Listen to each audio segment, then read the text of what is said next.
Covered California administers two different health insurance subsidies. Which one do you get, and do you even care? Hi, I'm Kevin Canals with InsureMeKevin.com. In 2020, California expanded health insurance premium subsidies to incomes up to 600% of the federal poverty level. Now, this was targeted at higher income earner individuals and families because the federal Affordable Care Act subsidies stopped at 400% of the federal poverty level. Now, for the most part, most people don't really care where the subsidy is coming from. They just want a lower health insurance premium. But there can be implications, especially when you go to file your taxes. Now, the subsidies, or the premium tax credits as they are known, are more generous from the federal government because they have a lower consumer responsibility, sometimes called fair share. On the lower end, it can be as low as 2.1% of your household income. And at the upper end, near 400%, you're looking at 9.8% of the household income. And what they do is they look at the cost of the second lowest cost silver plan. And if that is too much for your particular household size and your income, they make up the difference so that, say at the upper end, you will spend no more than 9.8% of your household income on health insurance. And of course, that can translate into really, really large subsidies.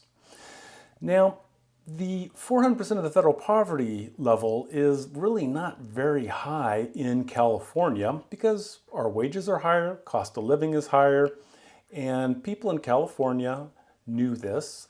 So they cobbled together an additional premium tax credit called the California Premium Subsidy that does target income earners between 400 and 600% of the federal poverty level.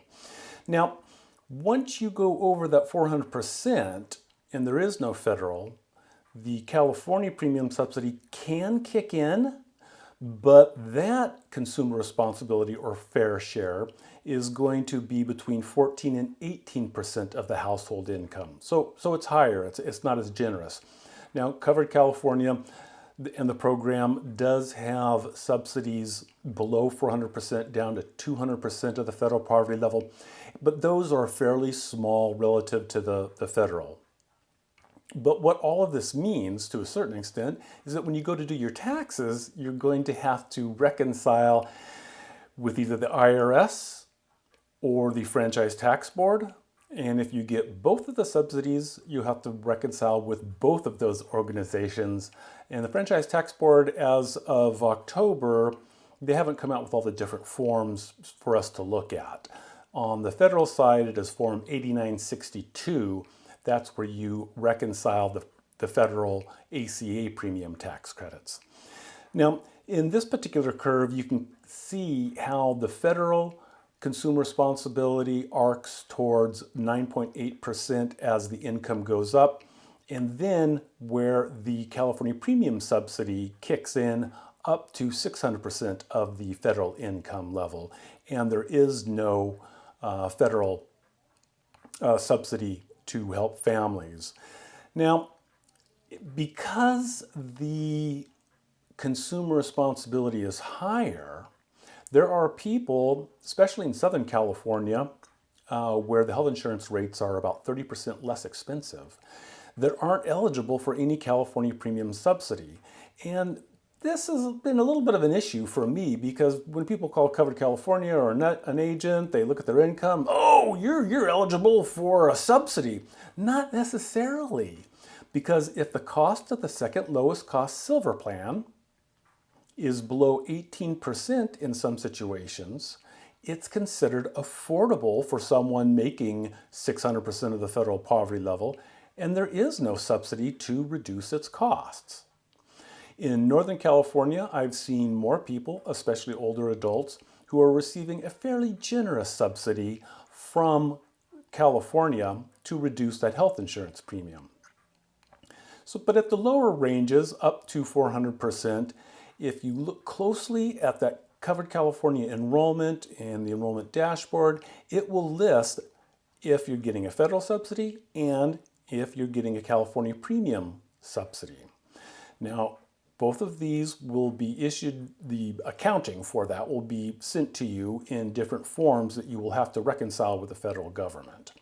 And then there are other people, if you look at your Covered California account closely, it'll list only a monthly California Premium Subsidy and how much that is. When you go to reconcile this, it's going to be gauged against your final modified adjusted gross income. If your income was 399% of the federal poverty line, you would get a nice fat federal subsidy potentially. But when you do your taxes, if your income is 401% of the federal poverty level, you must repay all of that federal advanced premium tax credit. And hopefully you would be able to collect some of the California Premium Subsidy when you do your California income tax return and with the Franchise Tax Board. But we know that the California Premium Subsidy will not be as generous, so it's not going to offset the difference dollar for dollar. There will be some people who will be receiving the California Premium Subsidy because they estimated their income high enough into that range. But when they do their final modified adjusted gross income for their tax returns, they'll be below 400%. They will have to repay all of the California Premium Subsidy, but they will be entitled to a larger federal subsidy. All of this is going to be a real hair puller for many families and individuals and tax preparers to try and explain this because there is no coordination between the feds and the state. You may have to repay your federal taxes, maybe $10,000, but then get a tax credit of $5,000 or something of that nature on your California income tax return. Or vice versa, you may be eligible for a large federal premium tax credit subsidy when you do your federal return because the income is lower, but repay all of the California premium assistance. So there's going to be checks going back and forth and it may be kind of confusing.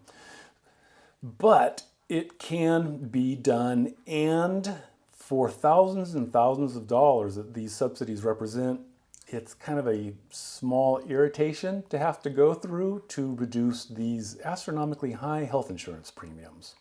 Hopefully that helps you. Be safe out there in this COVID world as we come into 2020. I'm looking forward to a better year. If nothing else, just to go out and hike and maybe eat at a restaurant sometime. Take care. I'm Kevin Canals with InsureMeKevin.com.